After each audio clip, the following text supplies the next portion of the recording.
Tom Hanks's Joe Fox makes some questionable choices in You've Got Mail, and it can make you doubt at points, how romantic is this story of his courtship with Meg Ryan's Kathleen Kelly? I'll just stay here until your friend gets here.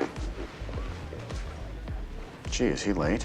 After Joe discovers that they're each other's secret internet pen pals, he keeps that a secret from her, while manipulating her into falling for him in real life. As shady as all that is, though, Joe's duplicity gets at the ultimate message of the film, which is that a lot of us are actually living double lives, often without realizing it. This duality is central to the romance because Kathleen also isn't living her truest life. So why are we so afraid to be our best selves when we know it's going to make us happy? And what is it that finally pushes us over the edge to make that change? How about some coffee or, drinks or dinner or a movie? For as long as we both shall live. Here's our take on You've Got Mail and our defense of some of Joe Fox's more toxic traits. Joe and Kathleen actually meet online, anonymously, and begin an email relationship where they're deeply in tune with and intuitively understand each other. What will NY152 say today, I wonder? I turn on my computer. I wait impatiently as it connects. When they meet in person for the first time too, when Joe brings his family members to Kathleen's story hour without telling her who he is, they also have immediate chemistry. You've made me feel enchanting. Your mother was enchanting. Yes, she was. This meeting feels like a sliding doors moment for Joe. He faces a choice, whether to be the nice, vulnerable version of himself who's clearly enchanted with this person, or the arch-capitalist who treats Kathleen with distance and disdain. When Joe meets Kathleen again and she finds out his identity as part of the Fox Books family threatening her independent bookstore, he reflexively slips into the latter, because that's the callous, guarded role he's used to playing. I am your competition, which you know perfectly well, or you would not have put up that sign just around the corner. You do not own the phrase around the corner. In a similar way, Kathleen's detest for Joe is based on his reputation and a lot of assumptions, rather than anything she's seen of him firsthand. So despite their deeper impulse to like each other, both let their circumstances dictate that they're suddenly entrenched in a hostile rivalry. She's not as nice as she seems on television. You met her? Yeah. Boy, she's a pill. More broadly, both are living the lives they think they should instead of the ones they really want, as we can see in their choice of partners. Joe is dating Patricia, a cynical and self-centered book editor who is basically the image of how Joe sees himself at the beginning of the film. I love how you've totally forgotten that you've had any role in her current situation. It's so obtuse. It's so insensitive. Reminds me of someone. Me! And Kathleen is dating Frank, a moralizing and somewhat pretentious writer who aligns with her artsy, cultured lifestyle. You are a lone read. You are a lone read. Yet neither Kathleen nor Joe seems to like or even engage with their partner very deeply. The disconnect between how Joe and Kathleen act in the real world versus in their email exchanges underlines how automatically we all slide into roles in the exterior world, often while feeling totally different inside. Many of Kathleen's and Joe's in-person interactions are followed by online confessions that they weren't happy with how they behaved or didn't feel it was an authentic expression of the person they want to be. Someone provokes you, and instead of just smiling and moving on, you zing them.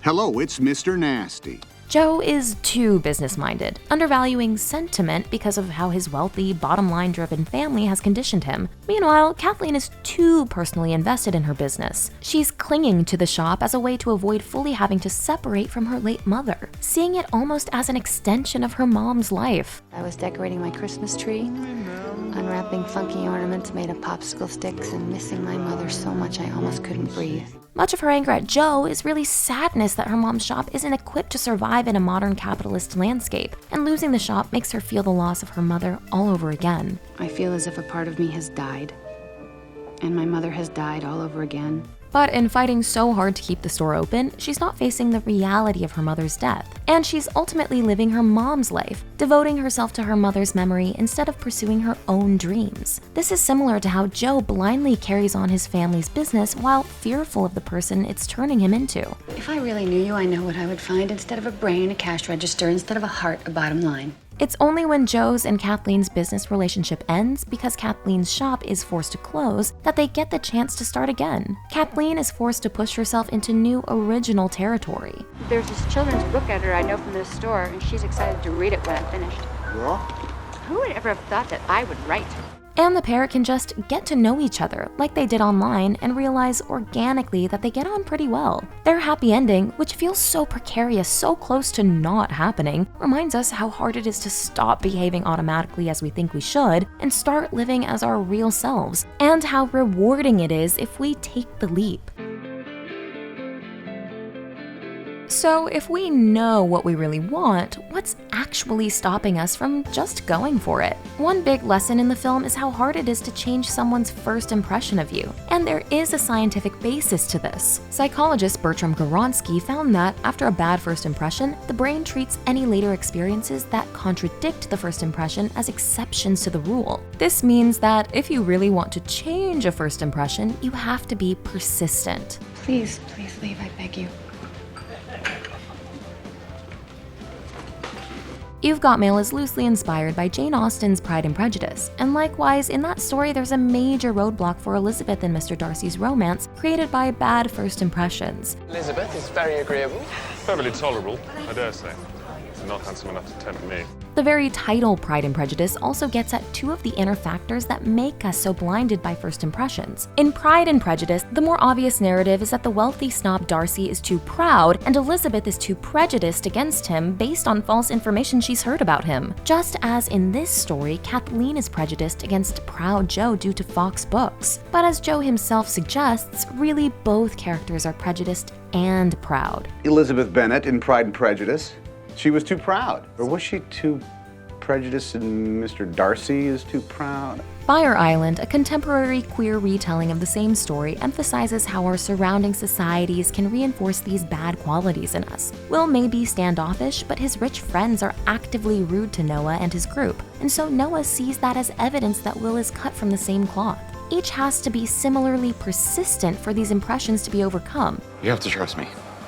Like we're friends or something? Something like that. What's really holding all these characters back is putting social emotions over primary emotions, thinking too much about what other people might think and not what we feel. Joe doesn't follow his gut about enchanting Kathleen, just as Kathleen quickly forgets the person she liked in the bookshop and jumps to believing she knows exactly who Joe Fox is based on his name. You are nothing but a suit. Trusting our first impressions is an act of self-preservation, an evolutionary response as we try to decide quickly who is a friend and who is a threat. But if we're not open to the idea that maybe those first impressions didn't paint the full picture, who knows what connections we could be missing out on? You've Got Mail is a film about the early days of the World Wide Web. It's got the screeching dial-up sound that accompanies the opening credits, the image of New York City effectively booting up from a rudimentary 3D image to the real thing, the AOL aesthetic mediating Joe and Kathleen's conversations, and the moral panic that Kathleen's journalist boyfriend has about how the modernity of the internet is eroding the good things about society. Do you know what this is? No. What we're seeing here? It's the end of Western civilization as we know it. So it's interesting that the movie's vision of the internet feels almost utopian. Now, decades later, we're a lot more cynical about life online. Social media often feels bound up with inauthenticity, if not danger, and there's wide understanding that what's presented online doesn't represent the full scope of who we really are. But in You've Got Mail, the web is the only place where Joe and Kathleen can expose exactly who they are and become who they want to be. I like to start my notes to you as if we're already in the middle of a conversation. I pretend that we're the oldest and dearest friends. A lot of this boils down to anonymity. The correspondence becomes an important place for Joe to process and articulate that he often doesn't like the person he's behaving as. Likewise, it's a place for Kathleen to express and understand her ongoing mourning process of her mom and discover who she is as an individual, not just following her mom's path. As the movie goes on, thanks to Joe, she learns to channel her more combative fighter instincts. But this also helps her verbalize more definitively what she stands for and why she doesn't believe Joe's mantra that business isn't personal. All that means is that it wasn't personal to you, but it was personal to me. It's personal to a lot of people. All of this reflection and growth wouldn't have happened if they hadn't felt that total freedom to express their honest thoughts to someone who was listening without judgment, all thanks to the internet. Don't cry. shop girl. Joe can be smug, cold, and dishonest, and it's blatantly unfair that the world often caters to his arrogant behavior. Come on, you can do it. Zip zip. While reacting hostily to Kathleen's earnest attempts to be nice. I apologize from the bottom of my heart. So sign already. But in his online confessionals, Joe reveals a level of self-awareness and self-criticism he won't allow himself in the real world, where he thinks any vulnerability would come across as weakness. Just after he has an argument with Kathleen in person, he tells Shopgirl how badly he feels about how he acted. Do you ever feel you become the worst version of yourself? This unsparing self-reflection makes it easier to forgive him, because by confessing to Shopgirl that these are his worst instincts, he's fighting against them. I must warn you that when you finally have the pleasure of saying the thing you mean to say at the moment you mean to say it, remorse inevitably follows. Joe eventually realizes that the raw, honest person he can be with Kathleen online is his best self, and he takes steps to move toward becoming that person in his outer life. The moment when Joe makes that decision to abandon the cynical, ultra-realist side of him and go for what he truly wants comes in a conversation with his father, who's facing yet another failed marriage. When Joe's father says the easy part will be meeting someone new, Joe scoffs. Right, yeah. A snap to find the one single person in the world who fills your heart with joy. Well, don't be ridiculous. Have I ever been with anybody who fit that description? Have you? This, of course, makes Joe think of Kathleen, but also spurs him to realize that what most people are settling for and confusing with love or happiness isn't the real thing. And the authentic connection he has with Kathleen is that rare, once-in-a-lifetime joy that most people never get. This woman is the most adorable creature I've ever been in contact with, and if she turns out even to be as good-looking as a mailbox, I'd be crazy not to turn my life upside down and marry her. The ethics gets murky after Joe doesn't tell Kathleen he's NY152 while cultivating their friendship, but that lie is part of an effort to nurture their online connections transition into an IRL bond. If he'd revealed the truth when Kathleen was still angry about the store and so deeply prejudiced against him, this would have killed the connection. I put you out of business, so you're entitled to hate me. And it's Joe who makes their real-life friendship possible, pushing her beyond her dislike to show her how much fun they have hanging out together. Interestingly, near the end, he even challenges her to choose Flesh and Blood him over NY152. How can you forgive this guy for standing you up and not forgive me for this tiny little thing? I'm putting you out of business. And while she's tempted, it feels significant that she has to pick the inner love, the person she truly feels is her soulmate, representing her deepest self. I really have to go. At this point, too, it's as if she does sense on some level that the two men are the same, because when he reveals this to her, she says, I wanted it to be you so badly. So this final union represents that both of them are at last merging their inner and outer selves. Do the ends always justify the means? No, but Joe is remorseful in his letters. He does want what's best for Shopgirl, and is clearly going through a crisis and not trying to become his father or his grandfather. So rather than dismissing him in anger, we can treat him with empathy, with the forgiveness we should offer to ourselves for all the ways we are currently failing to manifest our secret best selves. Ultimately, Shopgirl and NY152 get the happy ending of realizing the people they can be, thanks to the help of someone else who truly sees them. And that's the gift we should all be trying to give to ourselves. If only you could help. Is it about love? Which weird girl are you? We now have a line of weird girl merchandise. Are you the dreamy space cadet living on your own planet? Are you the delightfully spiraling basket case? Are you the ferocious goth? Are you the awkward misfit? Are you the smartass? Make sure to order now.